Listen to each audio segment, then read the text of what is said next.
नय में भी हमने ये भेद कर दिया कि उन मनुष्यों में ये स्त्री हैं, ये पुरुष हैं, तो अब पुरुषगत जो पर्याय होगी, स्त्रीगत जो पर्याय होगी, वो पर्याय विषय बनेगी ऋजुसूत्र नय का। शब्द नय क्या करता है कि वह शब्द के माध्यम से हमें ज्ञान कराता है। शब्द भी, एक शब्द के कई अर्थ हो सकते हैं, पर्यायवाची भी बहुत सारे शब्द होते हैं, और उन सब पर्यायवाची शब्दों को ग्रहण करने वाला यह शब्द नय होता है। समय विरूढ़ नय क्या होता है? वह उन पर्यायवाची शब्दों में भी निरुक्ति से अर्थ बताने वाला होता है। वह कहता है कि सब अर्थ एक शब्द का एक ही अर्थ होगा, एक शब्द के अनेक अर्थ नहीं हो सकते। जैसे आपसे कहा गौ, गौ माने होती है आपकी दृष्टि में, आपके ज्ञान में गाय। जब आप शब्दकोश पढ़ेंगे तो गौ के आपको 20 अर्थ मिलेंगे। गौ माने वाणी होती है, गौ माने जमीन होती है, गौ माने संपदा होती है, गौ माने गाय भी होती है, गौ माने पशु भी होता है, अनेक अर्थ में आता है वो। तो गौ सामान्य के ये पर्यायवाची जो नाम हैं ये कहलाए शब्द नय। समय विरूढ़ नय ने क्या किया? वह अलग अलग अर्थ में उसको अविरूढ़ करके रखेगा। समय विरूढ़ नय कहेगा गौ, गौ माने गाय, तो गाय वह तभी जबकि वह गौ का अर्थ में वह आए। और गौ का अर्थ क्या होता है? जो चले सो गाय। क्या समझे? गौ माने गच्छति इति गौ, जो चले सो गाय। अब जो कोई भी चलने वाला होगा वो सब उसमें गाय में आ जाएगा। आप भी समविरूढ़ नय की अपेक्षा से गाय कहलाएंगे, क्योंकि जब आप चलेंगे। और वह समविरूढ़ नय केवल उसी अर्थ में उसको लगाएगा जो चले सो गाय।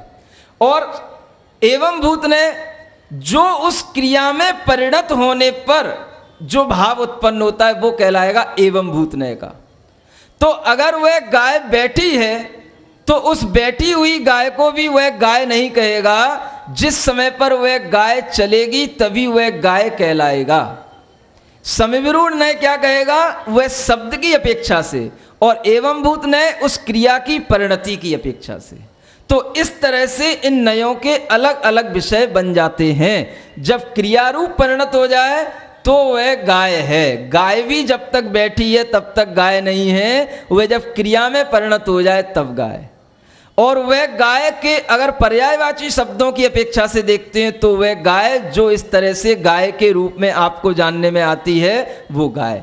तो इस तरह से इन नयों के अलग अलग अभिप्रायों को ग्रहण करके हम किसी भी पदार्थ को समूचे रूप से भी जान लेते हैं, और हमारा लोक व्यवहार में जो कुछ भी चलता है वह सब समीचीन होता है इन नयों के माध्यम से। इसलिए लोक व्यवहार भी मिथ्या नहीं है। जो भी लोक में व्यवहार किया जाता है वह किसी ना किसी ज्ञान के अंश का विषय होता है, और इन सभी अंशों को ग्रहण करने वाले ये नय हैं। इन नयों के माध्यम से जो भी लोक व्यवहार चलता है वह सब समीचीन कहलाता है, क्योंकि ये नय भी हमें उस प्रमाण की ओर ले जाने वाले होते हैं।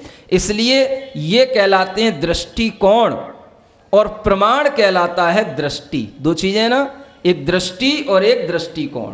तो दृष्टिकोण का अर्थ हुआ हम किसी एक एंगल से देख रहे हैं, एक व्यू से किसी चीज को समझ रहे हैं।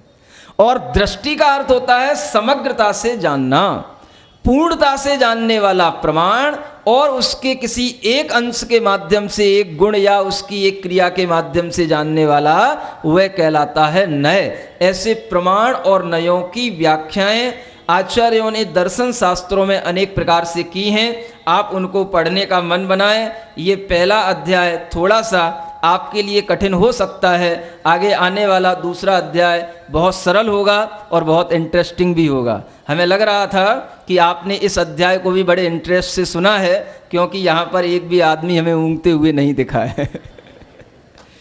आपके अंदर यह जो एक उत्सुकता है यह भी बहुत अच्छी उस सम्यक ज्ञान की ओर ले जाने वाली उत्सुकता है। इस तरह से ही आप सम्यक ज्ञान अर्जित करें। लोग कह रहे थे कि सुबह सुबह महाराज तत्वार सूत्र ना पढ़ाया जाए, लेकिन हमारा मन होता है कि आपको तत्वार सूत्र आखिर कब सुनने को मिलेगा, कब सीखने को मिलेगा। दोपहर में आपको अपनी दुकानों पर जाकर के बैठना है, वह आपके लिए तत्वार सूत्र यदि सुबह ही सीखने को मिल पाएगा तो ही आप कुछ थोड़ा सा सुन पाएंगे। इन सूत्रों को भी, जो कि जैन दर्शन के मुख्य रीढ़ ग्रंथ कहलाते हैं, इनको भी हमारे अंदर कुछ ज्ञान इनका भी होना चाहिए और हमें इनको सीखने का भरकस प्रयत्न भी करना चाहिए। बोलो महावीर भगवान की जय।